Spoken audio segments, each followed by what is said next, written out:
Hello everybody, it's Connor here. We are back with another One Leeds video today. It's the debrief. We're back to go over the season and what has been for Leeds United. The absolute SHIT show. The circus continued at the weekend as Leeds United were relegated from the Premier League after spending upwards of £100 million in the summer window. An obligation of nigh on 70 million plus if you're looking at the McKennie signing, Rutter and Verba in January. We're here to dissect that. We're here to dissect everything Leeds United and pick apart what on earth has happened this season, who there is to blame, why they've let it get this far, and have we been the worst run club in the Premier League from where we were. Leeds United have been relegated with Leicester and Southampton. Southampton, who've done a very, very good job in the Premier League. You know, Maurizio Pochettino, when he had his side, Van Dijk, Lallana, Pella, Sadio Mane, they've had a great spell in the Premier League. Leicester finished fifth twice, won the Premier League, won the FA Cup and finished eighth last season. Leeds United have been promoted, finished 9th, 17th, and consequently have been relegated at 19th place. It has been an absolute car crash, really, of a Premier League campaign outside of around about 9 to 10 months. We're here to get your thoughts in, everybody. I'm going to welcome our guests for the evening. We've got a full house tonight. Brownie's birthday, believe it or not.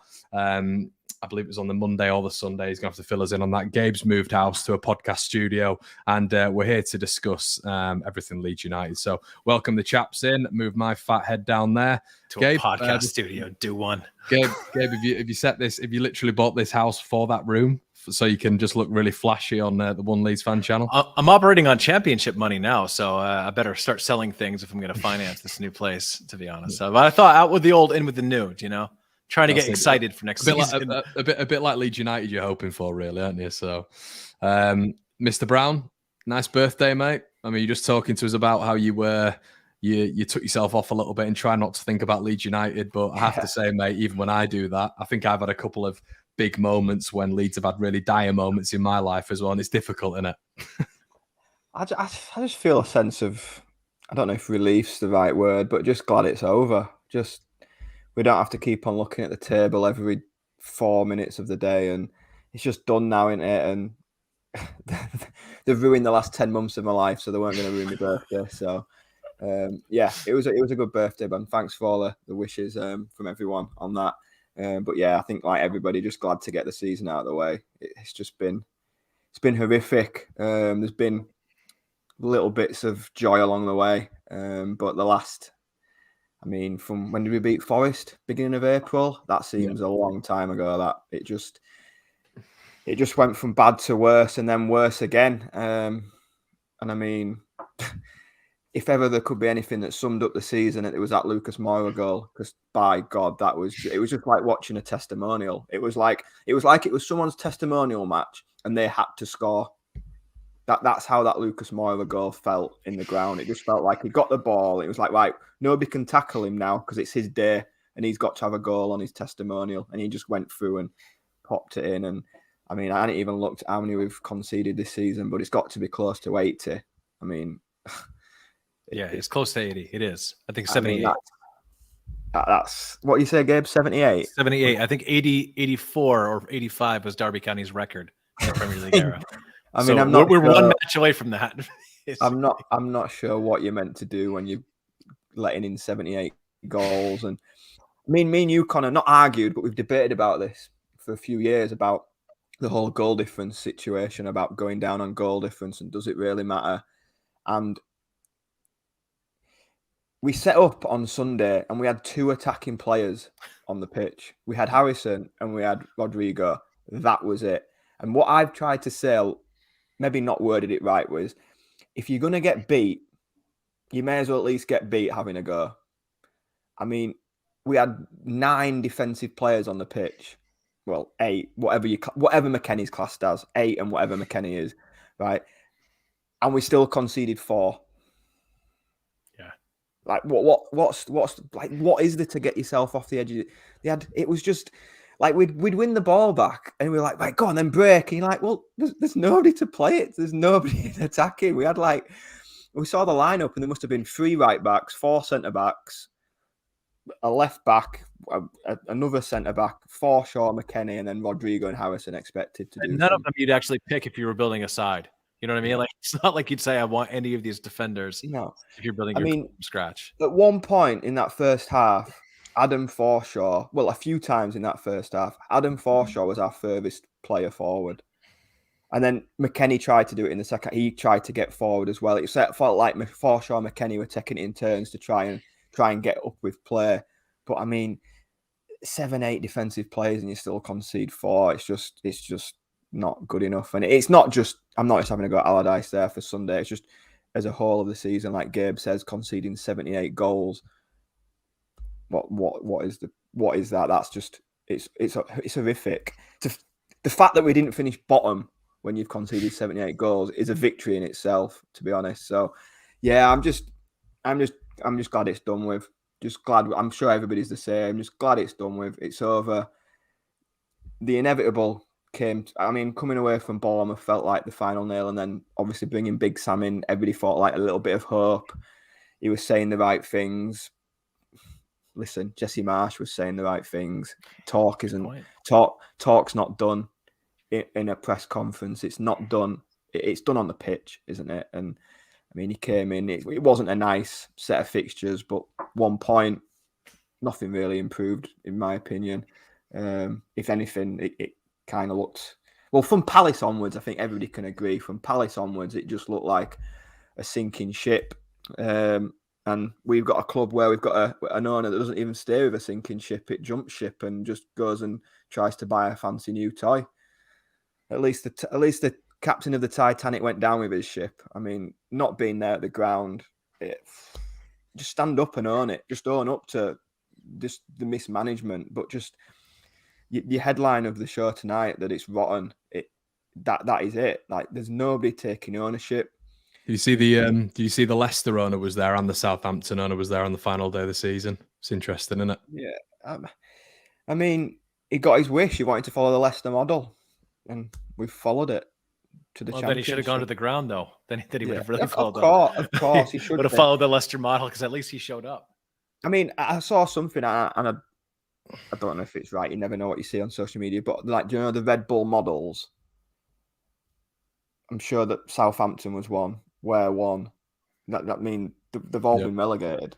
Do you know what I mean? Yep. Like, it's just one of the comments there about being a coward. It's right. It felt very cowardly that the mismanagement from the top is what's led to this. By the way, we had the Premier League in the palm of our hands. We were everybody's second favourite team. We were 3 points off Europe. I sent a tweet out about that summer that we invested in. And then in the last 15 months, sacked Bielsa, sold Phillips, sold Rafinha, and you just look at what you're left with, and you think, like, I keep seeing tweets about, oh, this team will do well in the Championship. These players, well, there's not really that many good players to get rid of, if I'm being honest.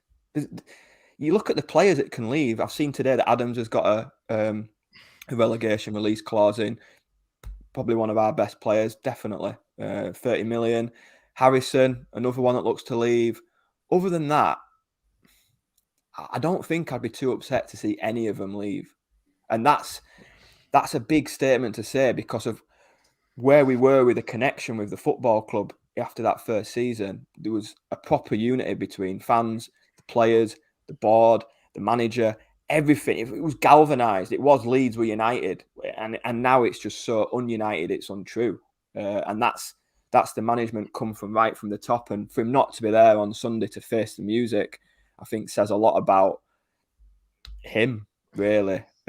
Came away from the ground talking about the takeover with Sampdoria, and then will he sell it to the 49ers? If I'm being brutally honest, I'm not totally convinced that the 49ers have been any good either. They've been there for 4 or 5 years now. I firmly believe they had a massive input in a lot of the incomings and outgoings of this year. I believe that they put a bit of a blockage up towards Jack Harrison leaving in January. So I do believe that they had a big say in a lot of what's happened this season, whether it be Jesse Marsh coming, whether it be Bielsa going, whether it be players coming in. I believe that they've had a big input. So for it to go from Radrizzani's hands to the 49ers' hands, does it improve anything? I don't know. I'd be interested to see what other people think. Is it any better? Will it be any better? Because let's be right, we're all saying Radrizzani hasn't said anything. Neither of the 49ers. There's been nothing come out of the club since Sunday. I've seen a tweet from Rodrigo or an Instagram post from Rodrigo. Liam Cooper faced the music with Sky Sports saying it wasn't good enough, blah, blah, blah. You know, what you have to say. But other than that, there's not been anything. Like Phil Hay and Graham Smith and all these reporters with the Athletic and the Yorkshire Post and everything, they've not really had anything to report because there's just been no news come out of the club. And like you say, we got relegated, nearly 48 hours ago. It's just been a vacuum. There's been nothing, which is a worry. Going forward, because I saw a tweet when you think one season's finished, the new season starts in less than 11 weeks. It's soon going to come round. And we said this on the show the last couple of weeks. We need to be right on the pulse, making things happen early doors. And when you don't even know who's going to be owning the club, what pull have you got to bring players in when you don't even know who the manager is, who the owner is, who's making the decisions? If I'm a player, is it a stable place to be going right now? Well, especially Brownie, especially. And also I put this to Gabe as well, but as Brownie's rightly said there, Gabe, when you're looking at going and buying the best players in the Championship, which we've got to do, get some loan players in, which, you know, you've got to look at youngsters' development and where they go in, a good environment for them. Leeds United at this moment in time, if you're genuinely an agent, you're saying to your player, you're turning around and saying to a Chuba Akpom, a Cameron Archer, whoever Leeds will target next season, the upper echelon of the Championship, you're saying, well, to be honest, Chuba, I'm looking at Leeds United, and aside from Marcelo Bielsa, I don't really know what goes on there. I mean, at least at Leicester, you've got a little bit of churn, but the owner's there. It's all stable. They've got brilliant facilities from the years that they had at the top of the Premier League. You know, there's a likelihood they'll get back there, even if they've got a churn of play. Southampton have just got a sporting director in. They've set up the manager, Russell Martin. That looks like it's happening in the next week. You know, to be honest, mate, you've got to be looking at picking the other two. I mean, what are your thoughts on that, Gabe?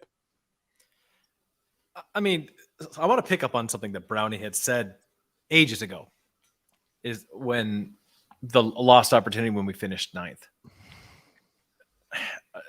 Because looking at this train wreck of a season and the defense this season and the defense last season, how many goals we let in. I mean, Marcelo Bielsa, who is an infinitely better manager. Oh, I've said the name. We keep getting comments that we can't go one stream or one video without saying his name. Infinitely better manager than anybody we've had since. And we've had, 4 since? I'm glad, just before you get into it, Gabe, I'm glad the defending's got better since he left, by the way. That's exactly the point I was going to make, right? So we won 4 games that season before Bielsa was replaced. We won 4 games on the back half of that season to keep us up. 8 games. It's shambolic for me to think that we have people running the club and have had people running the club that can't just look at a sheet and say, oh, this needs to get better. And if the guy who's picking the players, in this case, Victor Orta, in the transfer market, isn't prioritizing those positions, that you stop and think, hey, maybe this guy doesn't know what he's doing, right? There just seems to be a lack of accountability throughout the club. And I hear what you're saying about the 49ers. I'll say it's pretty irregular for a minority shareholder, even if there's rumors of taking over, to come out and make a statement when they're not the majority owner. It's pretty rare for that to happen in anything. But I mean, and there have been plenty of, Phil Hay's done a lot of reporting about the Marsh sacking, and that Victor Orta was like the only one in the room with the 49ers and Radrizzani. Then ultimately Radrizzani backed his buddy. Connor, you've said this a lot. This club's been run like a League One outfit, with like friends and buddies getting pats on the back and staying around for a while, even some players, right? I really, when I'm looking at our side and our team sheet, to kind of answer your question, Connor, going down to the next division, there are teams that I'm looking at that are going down that I think that they'll do all right. I think, but And in seasons past, you think that. I'm not really sure what we have. And the longer, and Connor, you mentioned this on your stream or your video earlier, Roger Zani tends to wait and wait and wait and wait before he does anything. And he messes it up we can't afford to do that. I mean, there are other teams going down now who are already doing their business, and other Premier League teams who are staying up or who are doing quite well. I mean, how many players have Brighton put themselves in position to sign? So like good clubs have accountability, and good clubs, you could see this coming from a mile away. Yeah, I hate to say it, that I felt as though our chances of staying up were pretty good until the Crystal Palace game. The Crystal Palace game team, I said something in this team is broken. And I don't think, I'm not going to point my finger at like what happened in the changing room. I think it was just the chickens were coming home to roost. You can't be a poor club run poorly at every single level with shambolic appointments, shambolic signings, horrible transfer business, leaking goals in left and right, no matter who the manager is, and expect for that not to come back and hit you. And it finally did. And there was no answer. Tyler Adams is out. Sinistero went down. Those were the guys plugging in the holes, and the ship was still going down. I mean, we were on pace to win 8 but before Tyler Adams went down with an injury, right? So it's not as though we still might have gone down. But why is Tyler Adams? And I said this in the summer. Linchpin. Why is he the most? I completely get why he's the linchpin. What I don't understand is, you look at Leicester and you got Dyer. I mean, they're in our position. They finished a position ahead of us, right? Sorry, go on. Sorry, I'd rather be in our position than theirs. Like, I just want to flip it at full circle. I think they're in a whole heap of trouble with their contracts. At least we've got relegation. We've got relegation reduction of wages coming into play. I mean, they finished 5th last year, 8th last year. Sorry, they didn't even have relegation on the horizon. But yeah, sorry, go on. So all I was saying, mate, was when the squad's building, like Gabe was talking about Tyler Adams there, and all I was saying is, and this is, with Leicester finishing 8th, they've been able to build a good squad. But just when I was just looking at, Leicester the other day, I was looking at the squad. You got, I'm not saying that these are quality players, by the way, whatsoever, but you've still got Mendy, and you've still got Ndidi, and you've still got Dewsbury Hall, who can all play defensive midfield and probably pretty well. And yes, they haven't this season. There's been injuries and all this sort of stuff. But I'm looking at the teams around us, and I'm like, there's still players who can slot in these positions. In our critical positions, there is just no one in my position. It's so top heavy. Like, how can Tyler Adams? Let's be honest. I mean, I still think we'd have really struggled with Tyler Adams, if I'm honest, because those transitional moments, lads, when we're getting done on the counter-attack and Melee was awful and Bamford couldn't finish and still the fullbacks were appalling. I think Adams plugs it a little bit, but I still think we'd have been really, really struggling in transitional moments. But as you said, we were only on pace to win 8 games with Tyler Adams. And maybe the score margins are smaller. And we won, and we still, let's be honest as well, to give credit to the lads who were in the squad post Tyler Adams, we still won 2 games without him. That's those things. All I'm saying is, how can the squad be so tepid that when Tyler Adams is out, that's it?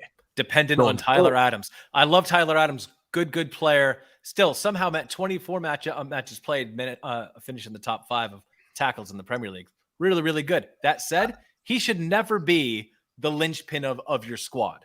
Like, yeah, he can be the glue that brings things, but the most important player in your squad, I mean, that's tough. You're always going to struggle if that's the case. And I really like Tyler Adams. It's not me knocking him, not me slagging him off. Very, very good player. Belongs in the Premier League, but he shouldn't be the most indelible mark on your team sheet.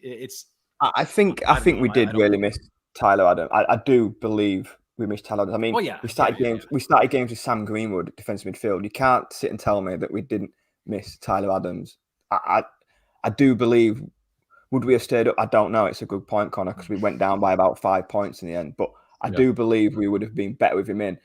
On your comment about the squad, I completely agree with it, mate. But it's been like that for a few years. Just square pegs in round holes, or just one player. I'm not saying he'd have made a massive difference, but it makes the decision to let Click go in January ludicrous, by the way. It does. When you've got nobody to cover in midfield. I'm not saying he was performing well or he'd have done anything, but just having another body there. And you mentioned Dewsbury Hall, players like that. Just having someone else to come in to play that role, experienced at it.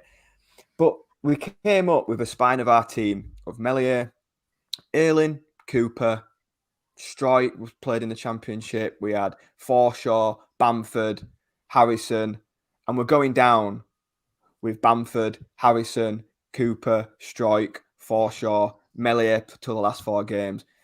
We've been in the Premier League 3 years, and we're going down with the same spine of the team that we came up with. It's just not been good enough. And if you asked me after the Brentford game, which team, well, ask anybody. The squad this year has not been better than the squad last year. It's not improved at all. And we Brownie, stayed up.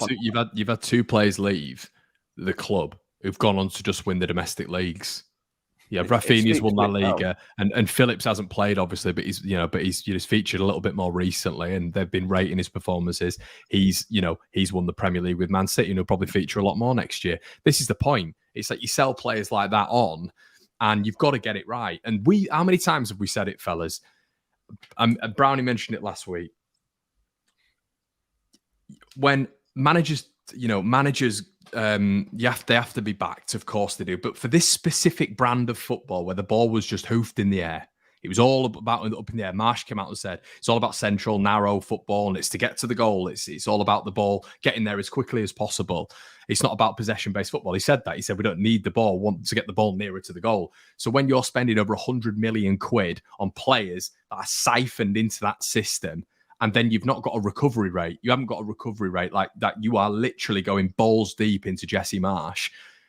When there's, like Brownie's quite rightly said, there is no brand of football like that in the Premier League. There's rarely any brands of football like that in European football aside from Austria and Germany. So you, as a football club, are deciding this is it. This is it. So if we go to another manager, we're going to have to get someone like Ralph Hasenhüttl. We're going to have to get Ralph Rangnick, because they are the managers that play the Red Bull style of football. Right. So what, I honestly don't get it, lads. I'm dumbfounded by this club's. I honestly think us 3 could run a football club better than Ed and Eddie. I cannot understand how badly this has gone. Like, I mean, for that surprised, though? Is unbelievable.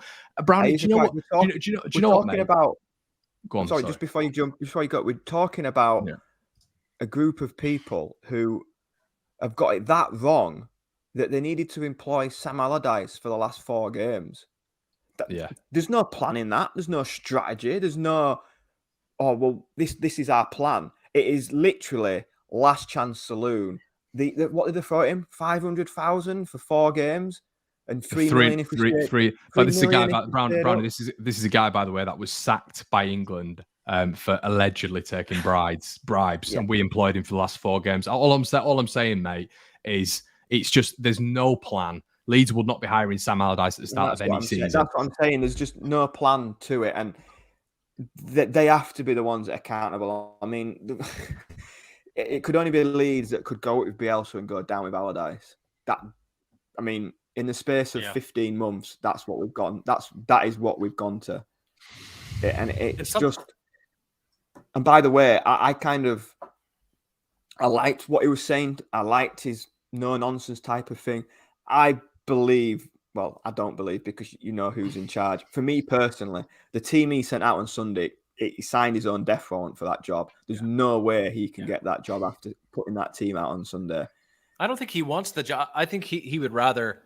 I think he wants to work for like a quarter of the season. Brownie, there's a point I want to pick up on that. You had mentioned. Lads, Gabe, can I just hold you there? Yeah, go on. Read out this. Sorry, sure. I'll lead you on to the point. Would you go for manager?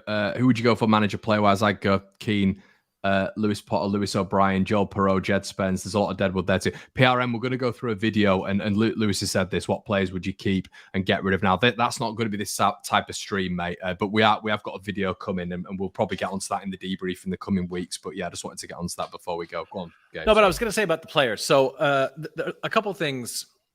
And I'm going to say this with the asterisk, because I want this to be the umbrella of everything I'm about to say, is that Jesse Marsh was a poor appointment. Obviously, it's a poor appointment. Didn't do well. Deserved the sack. Yeah. Deserved the sack before you gave him a transfer window, right? But Gabe, you're American. You can't think. Oh, that's right. Yeah, maybe that's why I should say it for the group. That it's not racism. Being an American, it's not a race, by the way. But it's not racism if you say that Jesse Marsch deserved to get sacked. 4 wins in the first half of the season, anyway. There's some retroactive spinning happening here. The team under Marsch ran a lot, right? That statistic we love to float after that 3-0 thumping we gave Chelsea, maybe one of the few high moments of my year, right? Very few, about all the kilometers we ran more than Chelsea. Turns out anybody can beat Chelsea. We couldn't in the second half of the season, but so the team was fit, right? But we were losing games 2-1, 3-2, 4-3. He had to go. Gracia comes in. They didn't plan for Gracia. They didn't say, hey, let's go get this guy. Victor Orta went gallivanting across Europe and other places to talk to people that were never going to come here. They were never going to come here, right? Maybe Corberan would have. Great. But so you pick a guy who doesn't play anywhere close, doesn't believe in the high press. So training changes, right? Before that, you had Skubala. I forgot about Skubala doing the best he could. Training regime would have changed, right? And then you sack Gracia and bring in Big Sam. Who knows what he was doing in training? I'm not surprised that the player fitness was horrific at the end. I'm not surprised they didn't know how to play. He was giving them pints of gravy, I heard. Pints of gravy. I just think so. I've been one of the most harsh people on some of our players, like Patrick Bamford, right? Been really, really harsh on Patrick Bamford. Struggles with a couple things. Yeah. Being fit. What's that? No. Maybe some other guy called Gabe. No, I really have, right? And other players as well. Can you imagine trying to play for that many different managers who all want different things, who all have you train different ways? Can you imagine coming in on loan halfway through the season and having that be the thing? And then you have to play in front of our fans, which let's be perfectly honest here. Some of the most, if not the most passionate in the world. And when that passion goes unrequited, it can turn sour and toxic. It can be really, really difficult. If you're not performing, by the way, that's not a criticism of the fans. It's just a fact, right? I'm not saying anybody. I was going to say, I think they've stuck with them a lot this year. Yeah, I'm not saying they shouldn't have criticized them. I'm just pointing out the reality. It can be difficult to play in front of an angry Ellen Road. That's all. I'm not saying they shouldn't be angry. Yeah, historically it can be if you're not performing, obviously. Right. Yeah, not saying they shouldn't be angry. Do you remember the relegation with the pitch invasion that lasted? How long was that one? Was it 20 minutes? What League One? Yeah, 07, 20-minute pitch invasion. Yeah, so yeah, it can be difficult, right? Yeah. So if you haven't been recruited, if you don't have the stuff to play for this club, it's not like playing for Brentford. It's not like playing for and to think about the circumstances they've had to play through. I feel bad for them. Doesn't mean they haven't been good enough. Doesn't mean they shouldn't go, or we shouldn't have sold some of them ages ago. But I genuinely feel bad for some of them because they're almost in a no-win situation.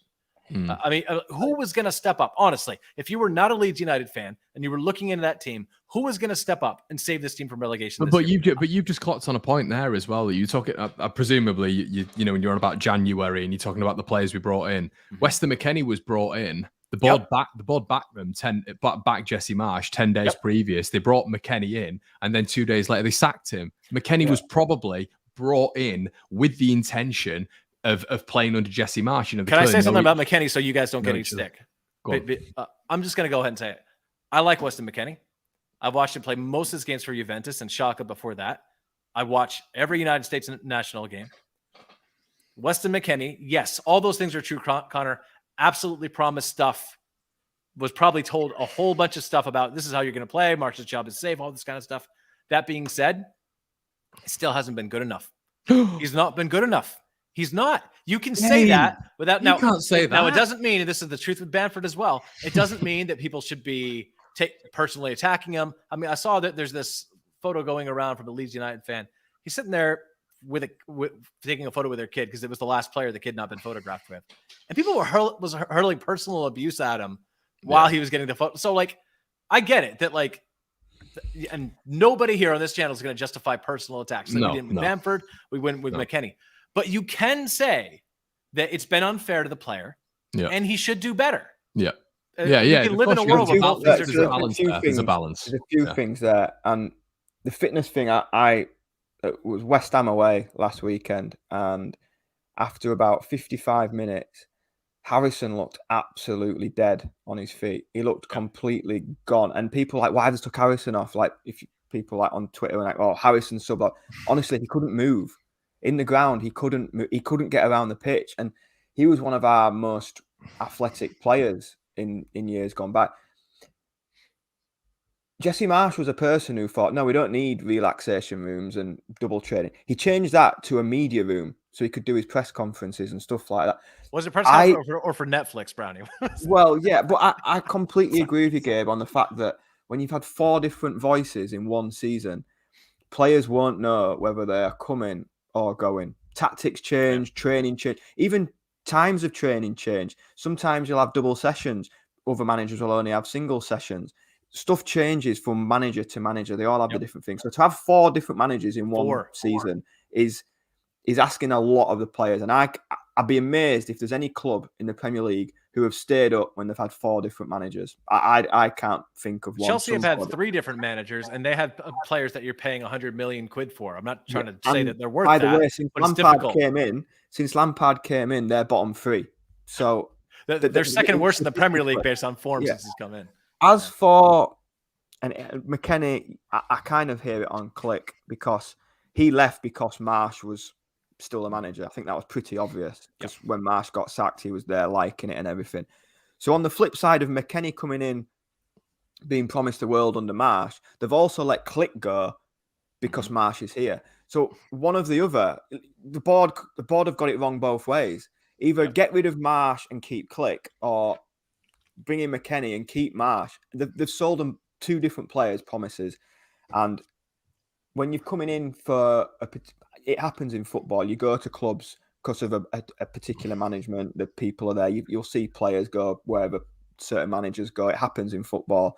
And obviously, I do think there was a draw for McKennie with it being an American manager. Tyler Adams was there. Brendan was there. There was an American sort of like feel to it. And I feel like that was kind of maybe what sold it to him coming to Leeds. So for the manager to be then leaving 2 days later, like Connor says, it'll be like, what the hell is going on here? And then the replacement manager getting sacked. Brownie, you said this, right? You've said it a number of times.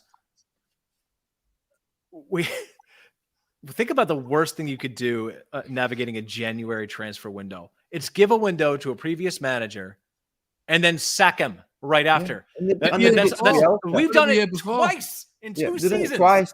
And this is what I mean by it's just run like a circuit. Like, how can you how can you back a manager in a January transfer window and then sack them in the next month?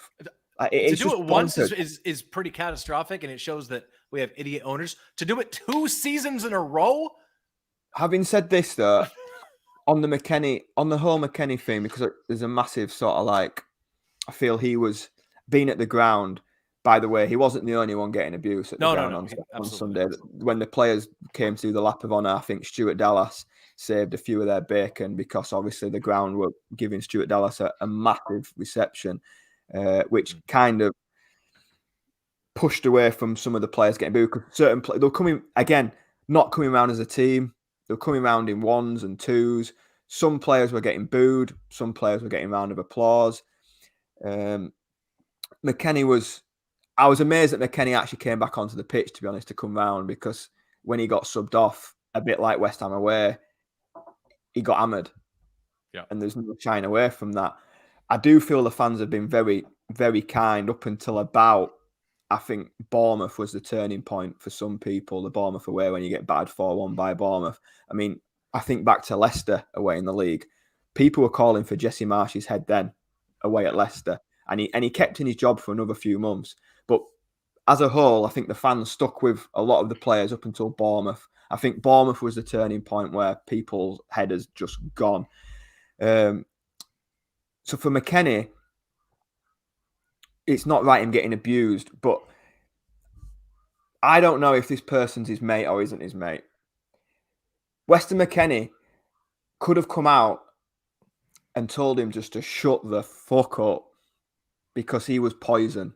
That guy was poison, and he's been poisoned, laughing and joking around on social media. I'm going to be trolling. It's not even laughing and joking. It's trolling. I'm going to be here. I'm going to be there. I'm going to be doing this, that, and the other. No, you're not. You're not doing anything. You're just behind a keyboard like a little minion. That is what you are, and that's what he was doing. And I believe if that is McKennie's mate, he could have told him just to shut up. He had to come out and say that he didn't have his similar beliefs, but then his mate carried on going. And I personally believe, I do not think Weston McKennie would have got anywhere near as much of abuse if it hadn't been for him. 100%, Brownie. So you're not wrong. McKennie's got abused. McKennie's got this. He had the opportunity to sort it out, and he didn't. I mean, his performances didn't help. There were times where it looked like he was putting a shift in. There were times where it looked like he couldn't care less. He didn't want to be anywhere near a football pitch. He wasn't good enough. It didn't work out. I'm sure he'll go on to be a good player for America. He'll go back to Juventus, and he might do well somewhere else. It just didn't work for him at Leeds. I do believe him coming in when Jesse Marsh has just been appointed and got sacked will have been a massive head throw for him. Tyler Adams being injured, not playing with his best mate on the football pitch, that'll also will have annoyed him. But, I mean, what said it all for me on Sunday was the first half, even when we're 1-0 down after a minute and a half, the atmosphere was good. It was like resigned to relegation. So not a party, but people were sort of like having a sing-song, laughing and joking. All the songs that were being sung were Pablo Hernandez, Stuart Dallas, Luke Ayling, Samuel Saiz, all the players that they had an affinity with. And when you think of the team that's gone down, how many of them have songs? It might sound daft, but how many players have songs? I can think of Rodrigo and Jack Harrison, and they're probably the two people that have put a shift in this season. Whether they've been good enough or not, do you know what I mean? They've put it in, and they've got relatively good numbers in a relegation team. But you think of the players that the fans were singing on Sunday.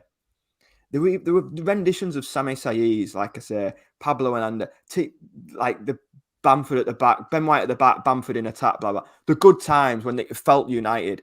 This team that's gone down, players don't even have songs for them because there's just no connection with them. When do you think, this is a question I have for both the two of you. Obviously, sorry, Willie Gnonto has a song. People will have their own opinions on that particular song, but he has a song. Again, another talent. But when you look at, I said it earlier in the show, you look at the main players in this squad that are going down. They're the ones that came up, and there's just been no development or evolution in this squad. I think the one thing that I thought Marsh did well that we lost when he left was maintaining the unity and the joint effort of the squad. Obviously, maintaining the unity and the joint effort of the squad. Like, I felt the players played for Marsh, even though they did probably disagree with the tactics for good reason. I never ever. All I would say about that is, I know this sounds like a real like lame point. I remember when he left, and none of the players said anything. Yeah, but this is the point I'm making. This isn't an argument about Jesse Marsh. It's to say that the players maintained professional levels, right? Yeah, they did what you'd expect them to do. And then I thought that the effort was there with Gracia, and then something. I don't know if it was just that friction points between different social groups, or maybe it just wasn't working and people got tired of the professionalism dropped, in my opinion. Yeah. From there. I agree. I do agree that. And that's for me. Like, I don't blame that. I think that has a huge contributing factor. Like, obviously I'm not at the ground. Brownie, you go to every single match. Yeah. And I mean, do you want to sing for a player if you don't think that the professionals? It's a rhetorical question because it's so obvious. Of course, you're not going to. Can I just say as well, Dustin? You need Dustin. Watch the stream, mate. Please. We get this all the time with fans who come in. They watch 30 seconds and make an assumption. We've just said about 30 times that he is not the scapegoat. It's the entire squad. We are talking on the McKennie situation. We're talking about the online crap that unfortunately is associated with Weston McKennie because of a certain individual who we are all very, very aware of. And McKennie's had to come out himself and essentially say, look, this absolute, you know what, doesn't speak for me. I speak for myself. And that unfortunately aimed more abuse towards Weston McKennie. So we're just saying that the social media antics from certain individuals, a certain individual is fueling a lot of hate towards McKennie, and you see it in the posts. So that's the problem. Connor, it's not just him either. There's Side. a type of account out there, and I'm not going to spend too much time on this because honestly, no, let's not. They love it, mate. They love it, so let's not. But there's a kind of account out there that people think about the United States. They think about MLS. The most popular league in the United States to watch is the Premier League, and the most popular domestic league is Liga MX in Mexico. It's not MLS. So the vast majority of people that follow the game aren't dialed into their local MLS club, which means you have most Americans that are into the game are following the American players, and they're watching the team to see how the American players do. So that means if the team is poor, it's easier for them to just say, well, it's a bad team. They're going to be so much better elsewhere. And then they get into these toxic conversations with Leeds fans who actually care about the club, and they're just in trolling knowing their guy's long gone. And I'm not justifying the comments towards McKennie, obviously from Leeds fans. I think they're terrible. It's got to be awful to hear F off, you fat bastard, while you're on. That must be terrible. And there goes the monetization. That said, it doesn't help when you have these accounts feeding in the hate that just gets directed, probably wrongfully so, at a player because he's the guy all these accounts are upping. Because it's a weird way to engage with in football. I think the online stuff, I think a lot of it, like there'll be people, like you said, American accounts, Leeds fans account. I think they're just, all of them are just moronic. I mean, the Twitter's abuse from people on the. I always say to myself, Twitter's not a real place, because whether it's politics, sport, whatever, everybody's opinion doesn't actually then work in real life. Like, you have a lot of people's political opinion, but everybody's opinion on social media, who they want to be in charge of the country, ain't. It's a very small proportion of what actually happens in real life. And I think that's with football fans. Like, Bamford was getting absolute abuse. Abused, not just McKennie. Bamford was getting abused, but in the ground, they'll be singing his name. I think, and that's real life. That's the real world. McKennie had a song. They were singing McKennie plays with Adams from the USA. It started off very rosy for him. Fans took to him.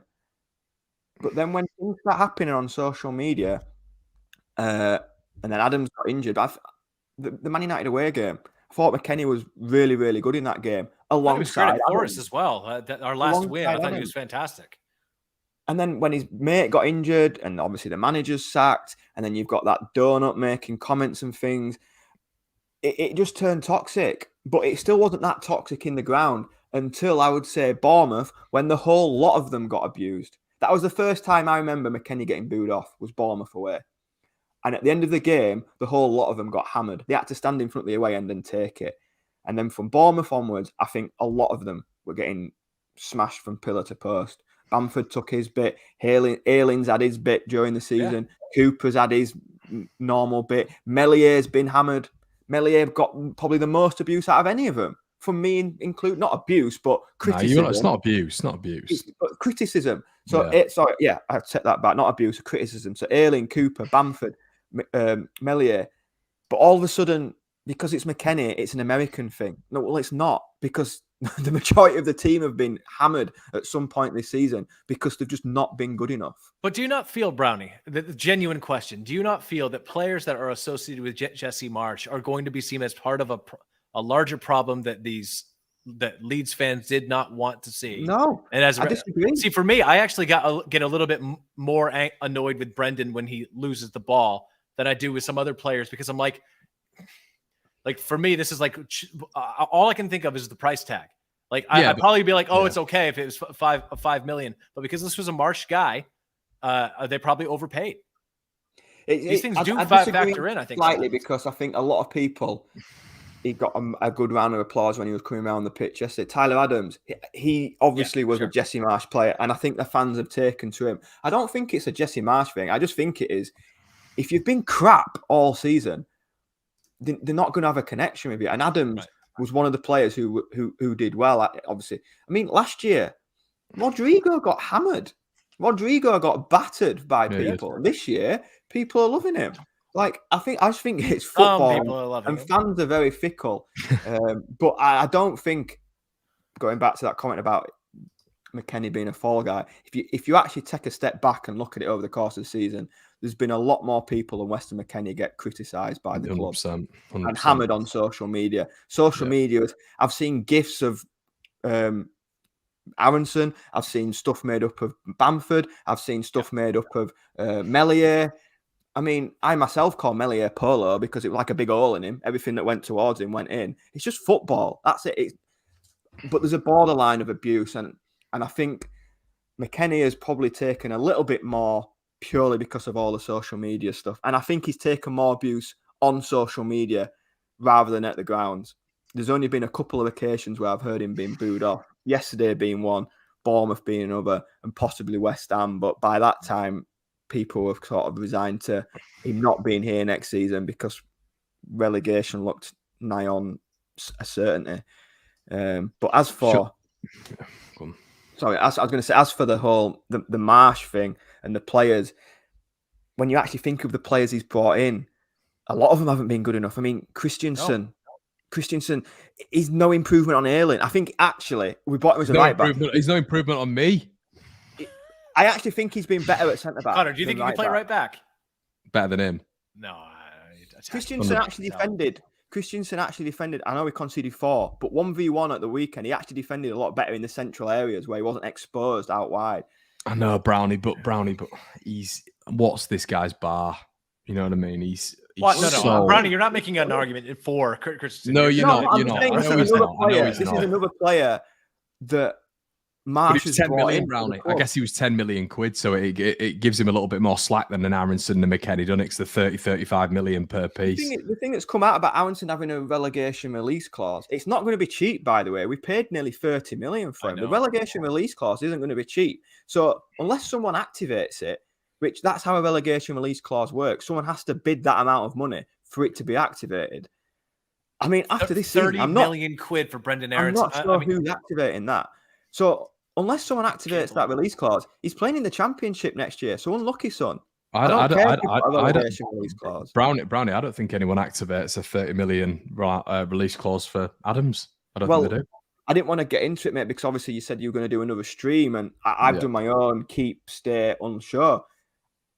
Tyler Adams is in my unsure pile because if it's 30 million, that's a big chunk of money for a midfielder. No one's going for him for 30 mil. No one's going for him for 30 mil. I'd be stunned. I'd be really surprised.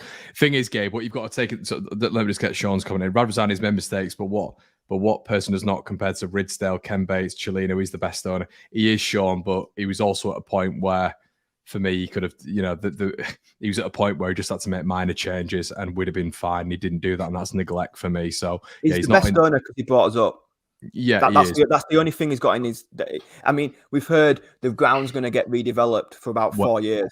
Yeah, when's it happened? No, there's been a lot of broken promises. And I got hammered in the last summer transfer window when I said about he's not spent any money, and we're going, we didn't. We spent what we brought in. We sold Phillips and Rafinha, and we spent that. We didn't spend anything on top.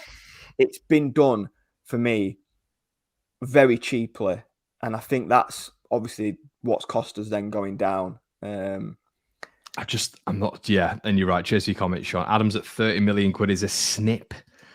Forest will pay 30 million for Adams. I mean, it's not a bad shout, but I don't think Adams. Listen, any more than 30 million, bad spending. Even 30 million has to be the cap. But he's been injured. He's been injured for 4 or 5 months. Who do you see? No, paying that's true. It? What's that? Who do you see paying it? Because Ward-Prowse, he's going. Declan Rice, he's going. So when you're talking about midfielders, Declan Rice is going for over 100 million. Yeah, of course. But you look at that ballpark then. And there's a potential for Calvin Phillips to leave.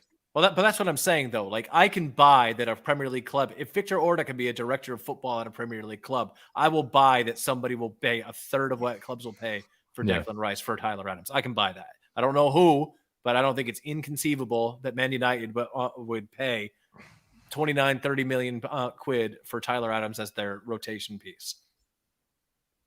And that's not. Does he want to be a rotation piece? No, I don't think he does. And I think what we learned when he came to Leeds was that, in all of his interviews, he wants to be in the Premier League. But brilliant point from from Yeah, Ryan, sure. and obviously you loved him, Connor. You were saying Sander Berger was the next Ronaldinho, and nobody paid it. Him and Brownie. Him and Josh Brownie were going to be the next best picks, but nobody paid the 25 million to take Sander Berg out of Sheffield United, and he had to stay. And I'm not saying nobody will pay it. I'm just saying, just because they've got, I keep seeing, they've got a relegation release clause, they're off. Well, someone has to pay that money. Yeah, I thought, in all fairness, when you look at them, like, this isn't, I'm talking about Sander Berger. When you look at Sander Berger, he can play multiple positions as well. So you look at it and think to yourself, Brent, when you look at Tyler Adams, it's a very one-dimensional position, isn't it? He's very good at what he does, but he's. I would argue he's one of the best at what he does. But you're right. It's a like, to be a fair passer and the best ball winner, you have to have players around you that are good. Yeah, you do. Yeah, I think it's a really good point where someone's put Man United as maybe a little fallback for Casemiro. Well, Casemiro's probably going to move on anyway, but as a fallback to Casemiro, I don't think it's a bad shout. But like we say, his goals have got to be met. I mean, if he wants to play in the Premier League, then I mean, how many fallbacks have they got? They've got Fred, they've got McTominay, they've got all of them there. So I don't think he's going to go to Man United, to be honest. They've got too many fallbacks. Full circle, though, because as a player, you want to know who your manager is going to be. But who your manager is going to be is going to be a big part of whether you stay at a club or not. And this is why, not only for players coming in, but for players wondering about what to do. I mean, who are they speaking to now? Who do these players... At the end of the season, you always go to, man, you go, right, what are your plans for next year? Who's going to be coming in? What's the target? Do you know what I mean? Who's doing their exit interviews? Like, I'm curious to know that. Yeah. Who's doing anything? Who's organising pre-season? I see we've got another ridiculous friendly in Norway against Man United. What's the point of that? Like, we're sorting out these stupid things when we need to, again, like I said in one of the other shows, we're a club that always want to think about down the line. So we know where we're going in pre-season in July. We haven't got a clue who's managers in June. I didn't even know that had happened. I didn't even know that. That is just it's every team I support doesn't have a manager. Yeah. And so we've got this friendly in Norway in July, Connor. Like, what if the new manager comes in and goes, I don't want to go to Norway? It's how have they organised a trip to Norway? There's no one there. But we'll probably get beat by them. Oh no, we're playing Man United in Norway. Yeah, we're playing Man United. What's happened? Has Luke Ayling just gone to Jet 2? What's going on? What do you mean there's no one there? There's no one there, mate. He sacked them all. He sacked everyone who's in important positions. They've all gone. It's just Kinnear. Oh, you mean at the club? I thought you meant there's no one there in Norway. It's like harsh. Yeah. To all our Norwegian fans, you are there. I had a few people in the DMs reminding me of how I slagged off Brighton, not Brighton, but Bournemouth Beach. And how they stayed up, and I was like, all right, fair enough.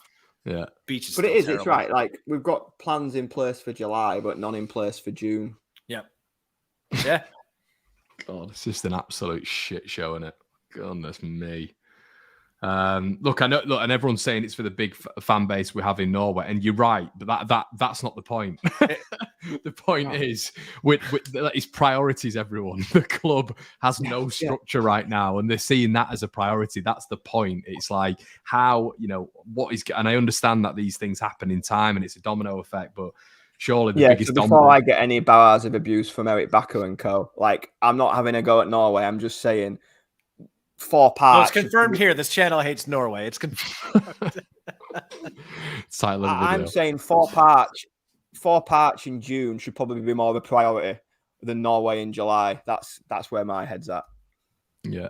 Reports are coming out as well at the minute. Sky Sports News saying Leeds United owner Andrea Radrizzani remains locked in advanced negotiations over a revised deal to sell the club after their. Could they not negotiate this during the season? I just want to say, Gabe, I'm no billionaire, and I'm not saying I'm better at running a football club than Radrizzani, although I probably am. But they've been in talks with the 49ers. The 49ers have been there for 4 or 5 years. Yeah. It might just be me being an idiot, which it could be the case, but you could have one price for staying up and one price for going down. And whichever how happens, it works. That's the price. I don't understand how it can be needing to be now in conversation. Like they've been speaking to each other for the last few years. If we go down, lads, right, you need to pay this. If we stay up, lads, we need to pay this. Isn't that how life works? I think this is Like, it's why like going on everyone. holiday. If you're staying in this hotel, you have to pay this price. If you're staying in that hotel, you need to pay that price. It's not exactly rocket science. Brownie, one of the biggest myths that got busted for me in my early 20s was that people with money and big companies are actually competent. I'm like, oh, a lot of these people have failed upwards. Awesome. Really encouraging that the competent people can make something out of themselves. I mean, Radrizzani, genius. He's now wanting to take charge of two clubs who have both been relegated. Like, and by the way, Sampdoria are facing a points deduction as well. It's just. He's probably going to buy Leighton Orient next. I think we're all just flabbergasted. Yeah. We're just flabbergasted by how, and this is the thing, Brownie. You know, when we were talking about coming straight back up and all this sort of stuff. I still think we will. No, I think the championship is shite. Yeah, and I know people keep saying that it's a really competitive championship. Have you seen the money we're going down with? Listen, I watched every playoff game, Brownie, and I have to say the promotion play, some of the worst, and there's a lot of time and space on the ball. Aronson might be a revelation in the championship. That Luton Coventry game, my God, I know it was I watched the Middlesbrough Coventry game as well, the second leg. My word. It's some of the way. I know, Connor, I know you're skeptical, mate. I know there's a lot of stuff up in the air. The level between the Championship and the Premier League is huge. Connor's giving his brain a hug right now because he just can't. I saw something on The Athletic, and they said, and this is quite surprising actually, I didn't think it would be this low. They said that apparently, I think it's in the last 2 decades, only 27% of teams have come straight back up the first time of asking, which I thought was quite a staggering statistic. I thought it'd be more than that. How long over how long? I think people in the comments quote me wrong if I am. So I think it was 2 decades. I think it was. I'd love to know the statistic in the last 6 years, because the money in the Premier League has just gone. We've got 100 million for going down. It's just stupid. Like the money that you're going down with. So you're going down with 100 million. We've got players taking wage cuts to 50%, 50, 60%. You've just been talking about Adams for 30 million. Melier, I've seen today, is locked in talk with Chelsea, Man United, another 20, 25 million. That would be just like Chelsea to buy a player like Melier. There's 50 million in 2 players there. So before you even really think about how you've gone down with 100 million and sold players for 50 odd. We've also spent 120 million on Dan James, Aronson, Rodrigo, and I'm mostly like, what is it, 90 for Ruta, for Aronson? Yeah, he's the other one. And forward thinking from the board. Brilliant. Thinking for this season. Thinking for the season for when they rip up the championship, mate. Oh God, you've got to, I think you can have a load of money. It's like what we just said about, if you own billionaires, a lot of people you come across, the billionaires actually don't know what they're doing. It's the people below them that have built them up, and maybe they've had an initial idea, got investors, whatever, been lucky when it comes to money or whatever. But I'm not saying all billionaires are stupid, because 80% of them are very, very intelligent people. But I think you've got to have, Brownie, a structure in place to be able to direct those funds. That's been the whole conversation here, hasn't it? It's been, you've got to do the transfers. Angus Kinnear, like, how the league starts in just over 2 months. Someone tell me, please, who on earth is talking to Cody Drama at the minute, and what are we offering him? What are we saying to him? The good thing, if there is a good thing, when we went from the Premier League last year, I must have been 14, 15, and I was just coming through, getting my scholarship at Leeds and going into the youth team. When we went down that time, the amount of people that lost their jobs, not footballers, but just staff around the training ground that lost their jobs, cleaners, cooks. The turnover of staff was huge. It's come out today that nobody's going to be losing their jobs this time, which is a massive positive. So we're going down in a very stable financial position. That is my bit of hope, and maybe somebody could scrub that pie off the wall at Ellen Road. Bit of realism that we're going down with what should be a war chest of money. And like you said, Connie, who are we going to get to spend it? Well, you've got to bully yourself in that championship, and at the minute, we're holding on to the fact that we are Leeds United. We are the big fish in that league once again. You nailed on that we'll be on that Friday night game. Nailed on. It'll be Leeds versus Chef Wednesday probably on the Friday. It'll be Leeds versus someone on that Friday night. We are the big fish. We're like the cash cow of the championship, and we've got to bully ourselves way through it. We need to get our house in order ASAP, I mean, you look at the players coming back on loan that have been in the Gelhardt, Drama, Creswell, Shaq. They all played for teams that finished in the top 6, 7 of the championship. Shackleton They couldn't barely even played. get anywhere near our bench. Shackleton barely played, to be fair. Well, I'm quite happy to he hear. played a fair point. He played a fair amount. But Brownie, are we still looking at stuff like this? And I don't know if that figure's correct, but installments that we've still got to pay for players, that's all going to come into it, hasn't it? You know, players We're still owed money. We're still owed money from Rafinha. I mean, it's all relative. Yeah, we still owe money out, but we still owed money in. This is my concern, guys. So when I'm looking at the players we have coming back, like, there's some players I don't rate that high, but Leo Yelda apparently impressed. Yeah, had a shaky start, but impressed. Cresswell overcame some adversity, ended up impressing. There are players, obviously, if the drama thing is true, I have a hard time believing he wouldn't want to stay at Luton going into the Premier League. But if this is true, that's great. My concern is that we're going to wait too long. Yeah. And that we're going to have somebody coming in saying, okay, yeah, we could put these young players in, but we have an older, experienced team, and we're not going to take the opportunity to, and I'm just talking about the defense here. Just talking about the defense. If the defense had one poor season because of being ravaged by injuries, then I would say, okay, there's a logic to keeping them on. Guys, I would move every single defender on. Maybe keep Luke Ayling as my second option right back because he seems really good in the changing room, and we've just signed him to a 1-year extension. But I cannot see us going straight back up with these defenders, even in the championship. They're that poor that they're nearly historically. They're in the top 5 of goals against all time, and in the Premier League era, 2 seasons in a row. Yeah. Just I've been trying to do a little bit of research just quickly. So in the last few years of the championship, the winners, Burnley, straight back up, they won it. Year before, Fulham, straight back up, they won it. Year before that, Norwich, straight back up, they won it.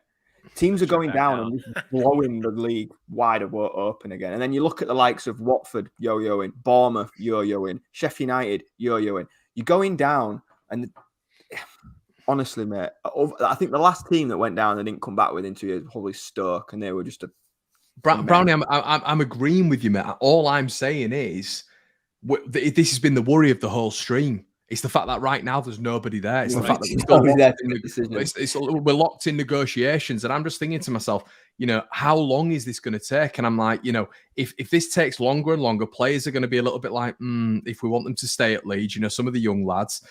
When it comes to transfers, we should surely have plans in place when the 49ers come in. What director of football needs to come in. This is all going to take a long period of time. So you're right. The opportunity's there. The opportunity, the size of the club's there. Leeds United should go back up as championship champions again. We should. The blueprint's all there. It's all ready made for us.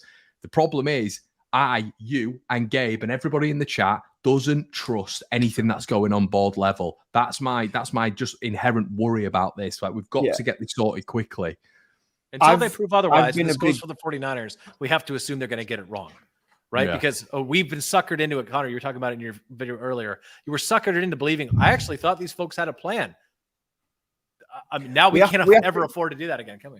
We do have to get our house in order, but it's no secret that I think Radrizzani and co have been a shambles. But what I will say in their defence, so the Leicester owner came out and put a big statement out yesterday about them going down and all the rest of it. And all I could see on social media was, this is how you should do it. This is what should be done. He's doing it the right way. I can guarantee if Radrizzani would have come out yesterday and made a statement, he'd have got slaughtered.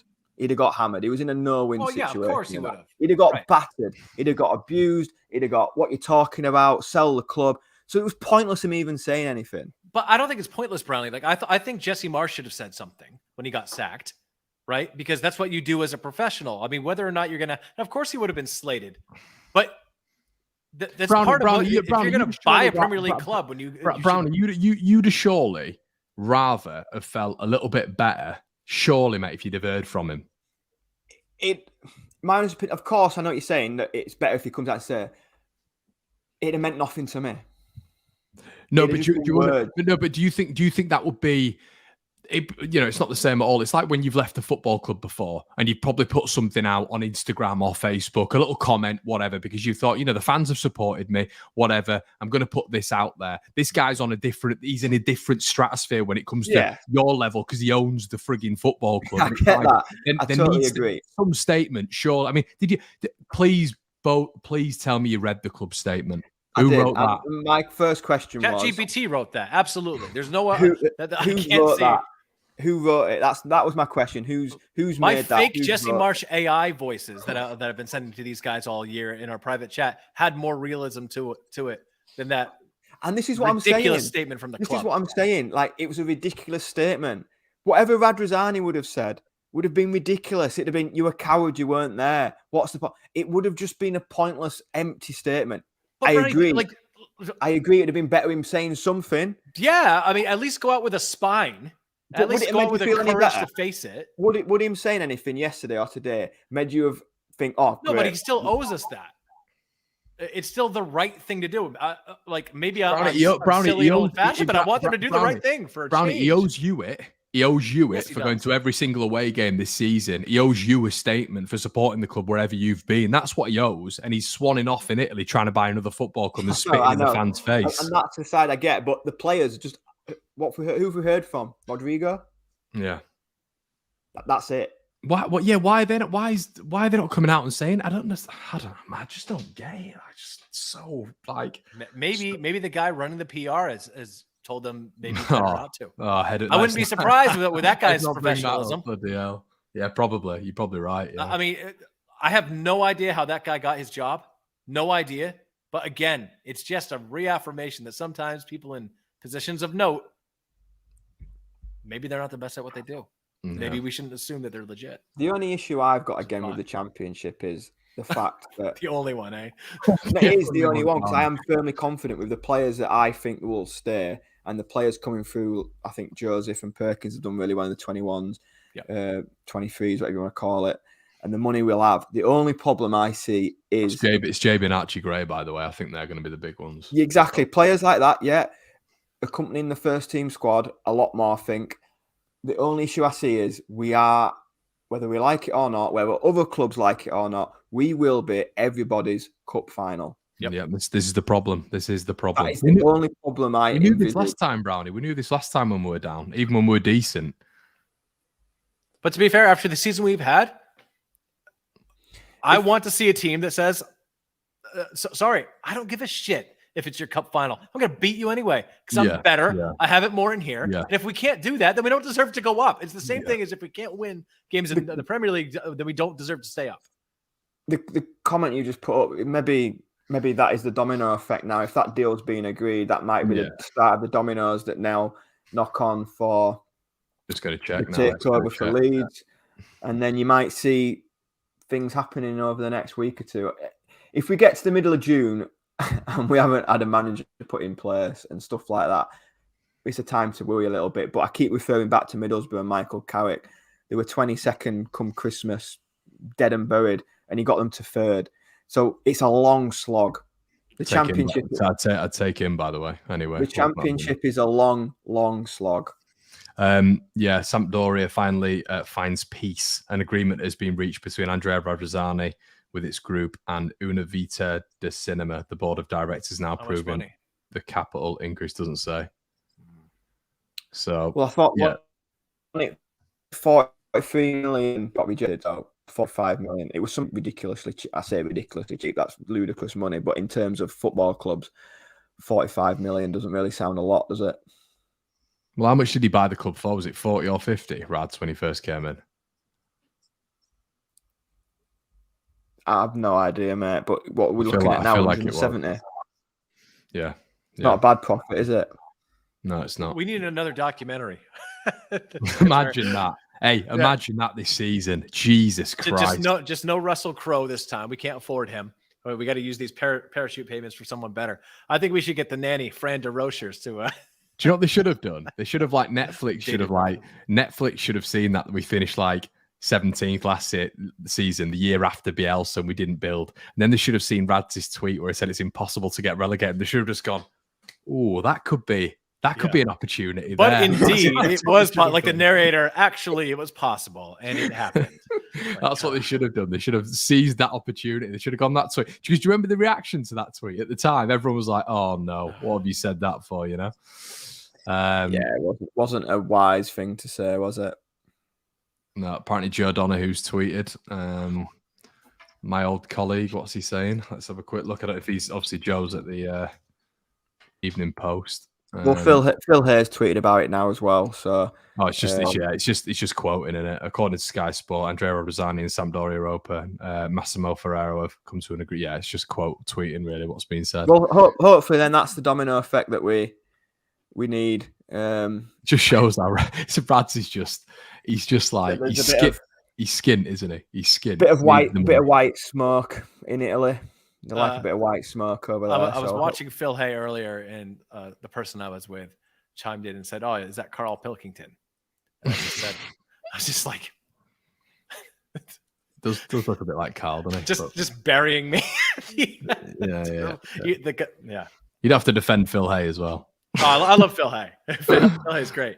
Yeah. Oh no, I'm not saying he's not great, but yeah. You, it's funny how they're insulting you for Phil Hay now. Honestly, it's any. Yeah. Do we need of insult? What I'm saying is, we went down last time and we had to sell. I thought you were going to say, do we need? I thought you were going to say, do we need Phil Hay? Do we need to sell players? I actually think if we have players who haven't played well and are in a contract here, we should sell them. Brownie, but they do need Brownie. Surely we need to move some of them on, mate. Surely. I think Robin has to. I've got my own list of players who I think will leave. Like you say, who do you want to leave, Brownie? I reckon Brownie. I reckon Brownie, because I know him so well. He'll keep all of the promotion boys, and he'll get rid of No, he won't. Stop it. No. I reckon you will, Brownie. Who've you turfed off after that lot? Melier. Right. No, it's not who I've turfed. It's who I think will leave. It's not who I want. But we also want to know who you want. Who would you? No, I'm not talking about a whole squad list. I'm just if you're to give, I don't know. I presume there's not that many leaving from what you've just said. So who'd leave?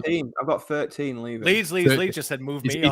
Is this a mixture of your opinion and who you like? Because I want to know what you think, not like what you think will happen. What do you think? Who do you think should stay? Brownie doesn't want to answer that question. I could see. I haven't put any thought into that. I've just put who I think will leave. I'm not interested. I'm not. I've got Melier leaving. I think that's done. Yeah. I've got Christopher Clayson leaving, the third choice. He was at the club. Who? Yeah, exactly. I think Leo Helder will leave. I think that'd be a shame. I think that'd be a shame. I think Koch will leave. Fine. Not really bothered either way. I think Lorente will leave. I think Rocker will leave. Unfortunately, I think McKennie will leave.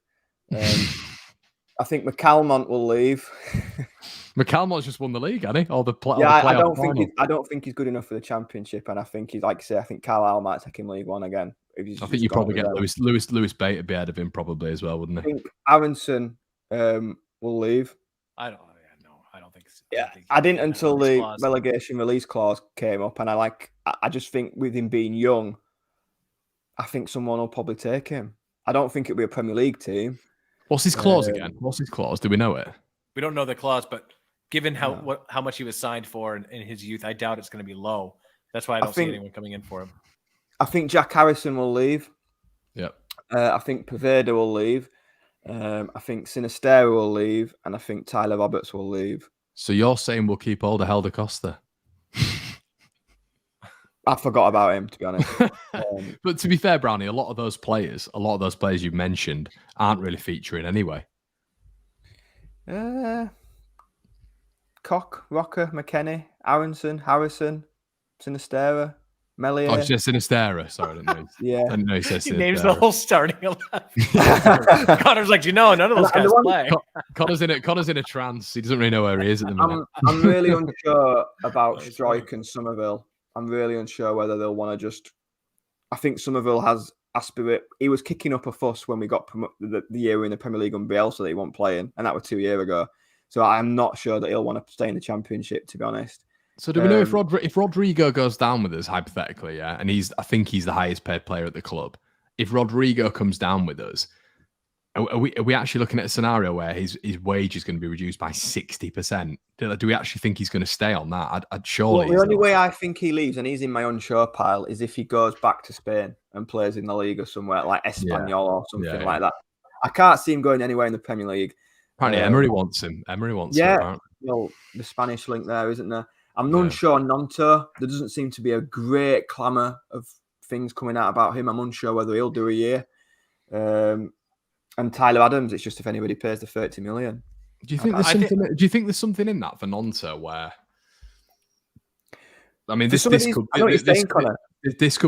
Players, it would be a good thing to have a Championship year where you just rip it up. But I was going to say, I wonder if that's the reason some of them haven't been playing as well. You know, you were always taught, and this is completely skeptical and hypothetical, but you know, when you put in players in the shop window, like we had to do with Rafinha, we had to play him because he was literally the best player in the team by a country mile. And Nonto is definitely one of them, of course he is. But Nonto and Somerville, Leeds haven't. I know this isn't how football works because analysts see behind that, scouting, recruitment, see like beyond that or whatever.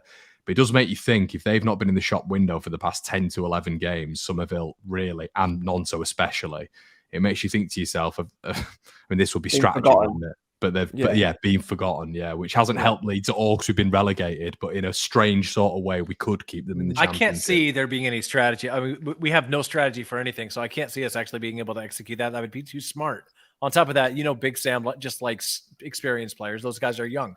I think for me, it's smart, mate. To be honest, it's probably not smart because we're relegated. So it's probably not smart. But you know what I'm saying? Like if you would have to believe you're going to get relegated for it to be smart. I think one thing I'll say, this is going to be a very unpopular opinion, but I remember verbalizing this when Nonto was playing really, really well. So he's 19 years old, right? And that as a 19-year-old player, unless you're one of the world's elite, like top 5 players in the world, you're going to have ups and downs. And it seems to me that he started off playing really, really well. I don't think he's ever had a dreadful performance for Leeds, but wasn't really that impactful. I think Gracia didn't know what he was going to get and went with other players. And I think sometimes fans for any club can do this, but I think Leeds fans especially, because we're a very passionate bunch, will see players play well in spurts and will make a decision about who that player is right now in perpetuity. And I agree, Matt. I agree. Great players are great all the time. I'm not saying Nonto won't be a great player. He's obviously the talent's there, right? You don't get into Italy at the age of 19, although I'd argue that the Italian team isn't what it used to be. But this isn't about talent.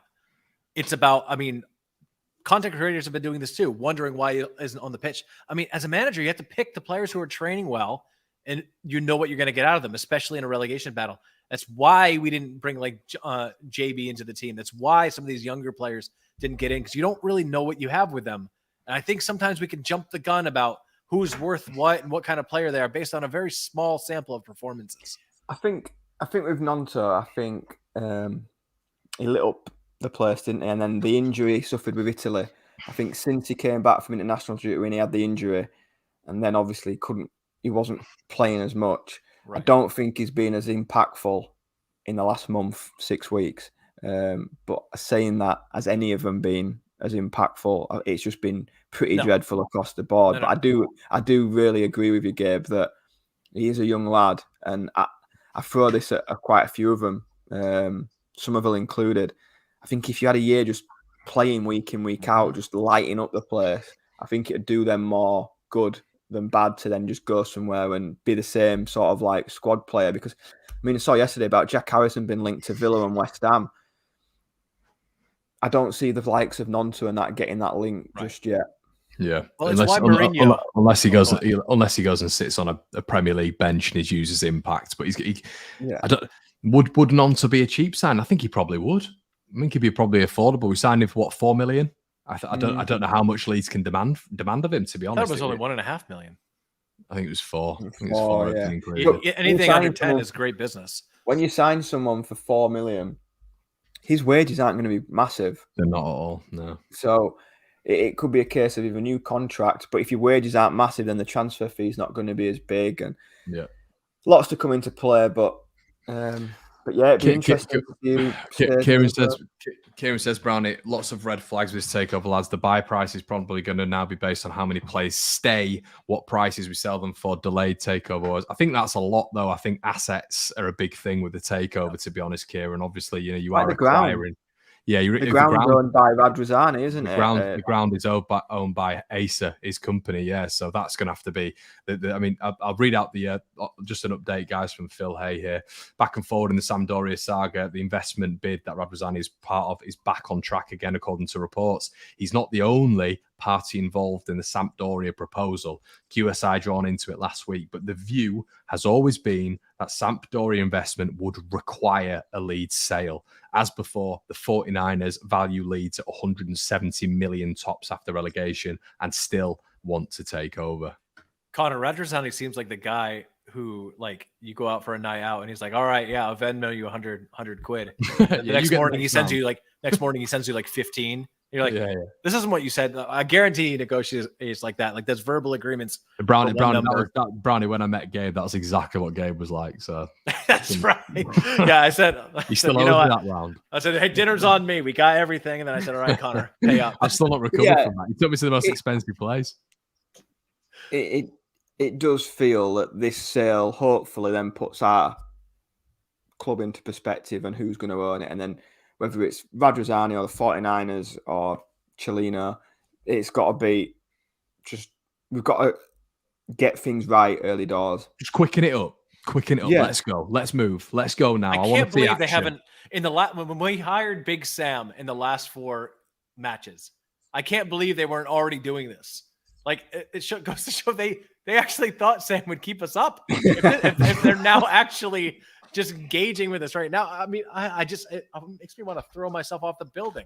Yeah, there was an obligation that they were going to give Big Sam 3.5 million quid if he kept us up. Of course they thought that. Like, Big Sam's walked away 4 games with £500,000 quid. Like, he's fucking hell. Yeah. He's just. I'm obviously disappointed we've gone down, but I'm not at all worried. You know, when you go to Plymouth, are you going to stay over or come back the same day? Plymouth. Yeah, when you go Plymouth away, you're going to stay over or come back the same day? It's on if it's a Tuesday night, which it probably will be. Are Grimsby a championship team, or are they in League One? Oh, you've got. That's a shocking question. You need to start revising, my friend. Yeah, I know. I do. I was thinking this the other day. I was driving it's like an hour and a half. It's like an hour and a half drive from where I used to live. Not even League One. And I was literally like, I've got to spend the entire off season like researching these championship teams. You've got to right. Everyone in the chat, start setting Gabe assignments. The only reason being is because I want to know. I think we should do a weekly segment where Brownie films the hotel he's staying in at these just shit towns. Sheffield's not that bad. I'm relaxed. If any of you Sheffield fans, I'm joking. Yeah, there are a couple. There's one here. Look, and there's one here, and he's trying to help you out, Gabe. Me too. Listen, I thought about. I came up with Grimsby. I'm listing all the clubs that Mike Bassett played for: Grimsby, Hull, Darlington. Right. Well, you've got assignment. You've got homework because TA Heaps just said. Well, listen, I'm going to know the championship in and out before we get going. Right now I don't. Scarborough playing Rotherham next year, aren't they, in the champ? So we got to look at that one. Look at that one. God. He had a clue. No. Oh, Gabe, you've done yourself in. There's a lot of revision. A million times I've said on this channel that I don't know the championship. Yeah, it's going to be hard enough to get the matches, I've had to combine plans now. Yeah, you're screwed now, actually, aren't you? In this swanky pad of mine, I've had to pay 3 different streaming services already just so I can guarantee that I'll have them. You have to stand outside Plymouth with an aerial. You might be able to get it on radio or something like that. I would love to have an old school transistor radio and have somebody with a voice like Brownie's. No, with my luck, it'll be somebody with a voice like what's his name, John Sitton. Oh, John. Did you just watch old English documentaries? Is that your? I did, yeah. Is that your thing? John Sitton. I did watch Orient for a $5 or a club for a $5 or whatever. Bridlington FC in the championship next year as well. Bridlington FC, big derby on the East Coast, mate. Brid versus Scarborough. Do you know what's funny? Do you know what's really funny is when I was watching? I watched the like most Americans, I followed the Wrexham thing. And I couldn't believe Notts County were in the National League. Do you remember when Sven was their coach? Yeah, Sol Campbell. Big Sol Campbell was the big signing, wasn't he? So we're gonna have to figure out some sort of quiz next week. You have to name all 24 championship clubs. Oh, all right, done. And their ground. That's and easy. the ground. yeah, the And the grounds, ground. the grounds, And yeah, the as well. grounds. Yeah, No, and I'm the never going to nicknames. these. And the nicknames. How many Do seats you the want their ground old has? decrepit castles as well? Do you want me to name those as well? We're gonna do an exam for you, and it's gonna get harder across the year. So Where are they aligned in the War for the Roses as well? Like who they supported? Yeah. I'm a little bit worried that when I've been talking about Josh Brownhill, you just think like he's the milkman or something.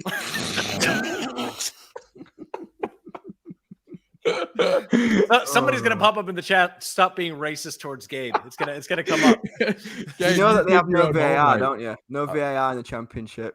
Yeah, no VAR, none of that. The ball's square in the championship. They play with a square ball. Oh, hey. Right, well, hey, it's a lot of things different down there, Gabe. I heard Gabe's an Anglophile, but it's only a rumor. Yeah. You have Don Goodman to look forward to. He's a hoot. Keith Andrews and Don Goodman, great. You know what's funny about these English names? They're the most generic fucking names. Like anybody. Don Goodman. Yeah. You can literally just say, yeah. Tim Whitehill. As Finn said, so this is what it is, Gabe. That's why it's called Fireball. Thing is, Gabe, you've got to look forward to the likes of getting beat at Rotherham 1-0 on a Friday night. Because that will happen. Do you remember Friday? It was years ago. I was in Sheffield watching it, which was fun because it was right next to Rotherham.